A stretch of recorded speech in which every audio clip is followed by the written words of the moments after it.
The Bible said in Isaiah chapter 60 verse 1, it said darkness shall cover the earth.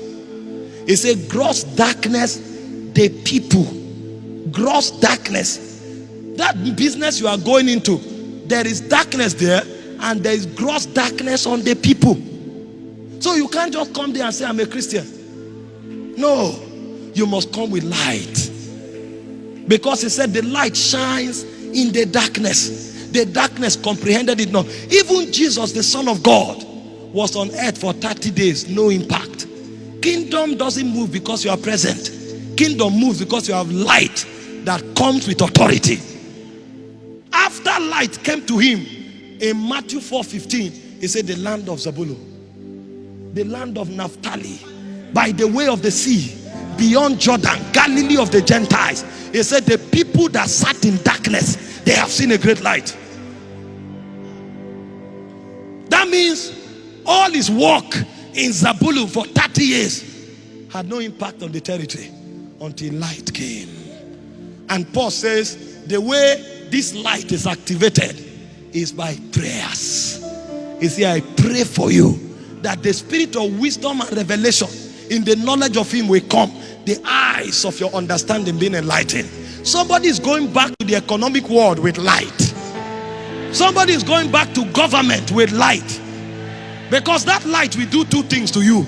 The things the devil wants to shroud away from you so that you don't prosper, you will know it. Because the Bible said that the reason God created mysteries is for our glory.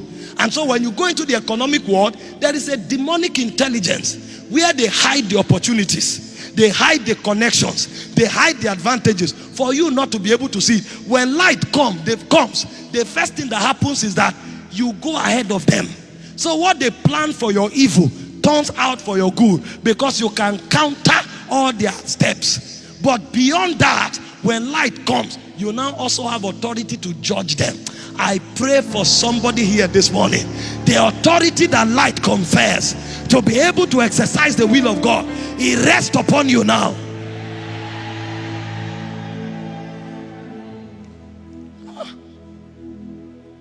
Do you know what will happen if 50 of us in Lagos carry light?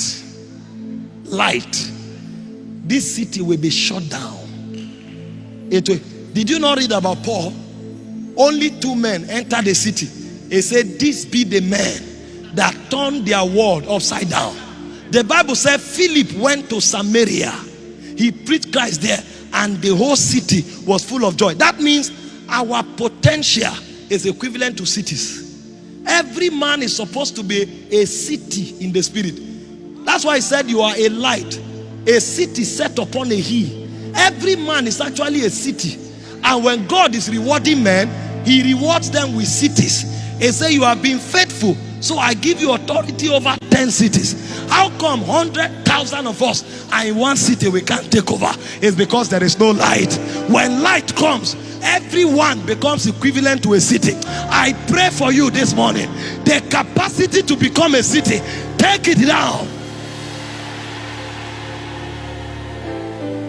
When you celebrate that you have a good job, it's good because you appreciate God. But you are bigger than a job. You are a city. And so when you enter any sphere, you come with new civilization. You come with new government. You come with new operational system. You come with new powers to change that place because you are a city. I decree over you the capacity of a city. Receive it now.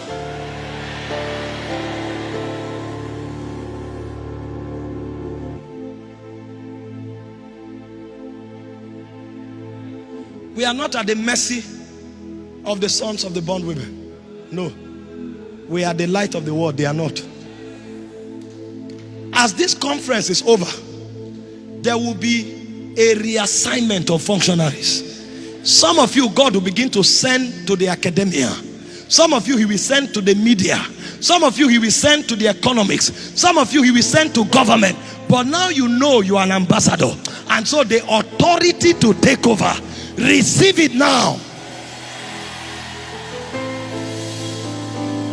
Moses was one man. He took Egypt. Daniel was one man, he took Babylon. Jonah was one man, he took Nineveh. John was one man, he took Jerusalem. Philip was one man, he took Samaria. Receive the power to take Lagos.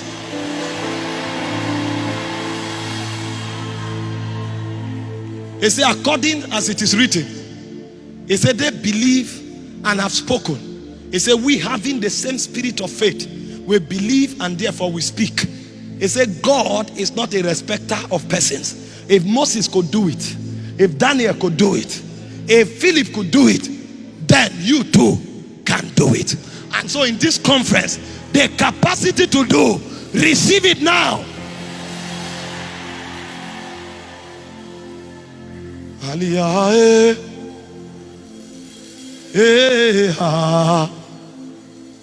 Aliyah,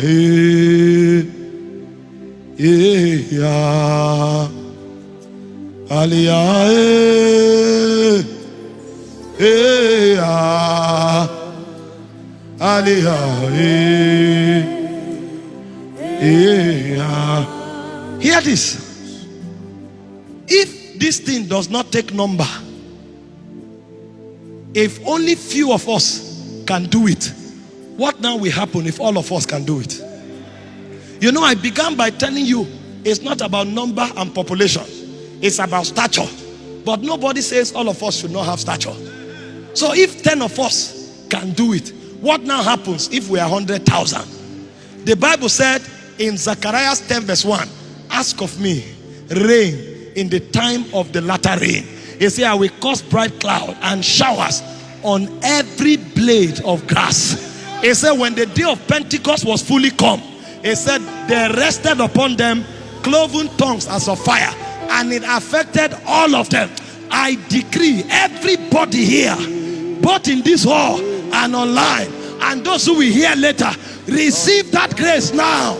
Amen.